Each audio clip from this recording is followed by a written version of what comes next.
Maulang panahon mga Marcy!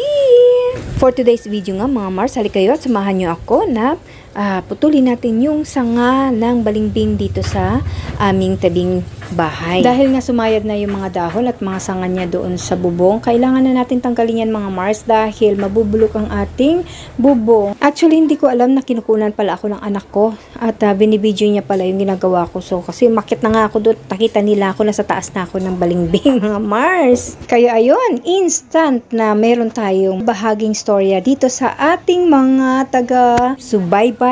Hindi lang tayo basta housewife mga Marcy na nagluluto, nag-aasikaso ng ating mga anak o pamilya.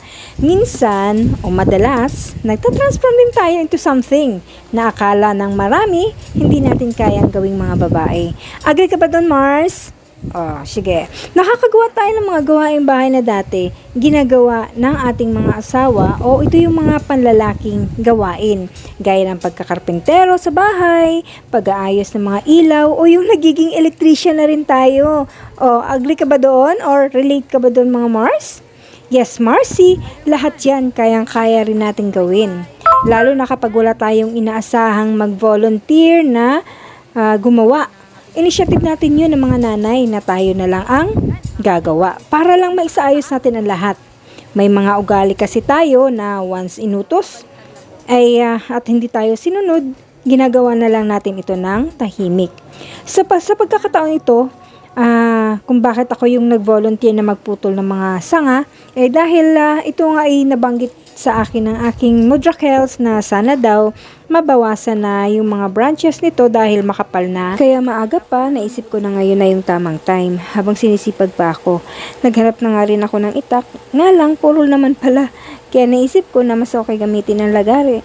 At syempre, matalas siya dahil bagong bili pala yun ni Modra. Itong puno ng balimbing ay maraming bunga, pero hindi siya kasarapan dahil medyo maasim.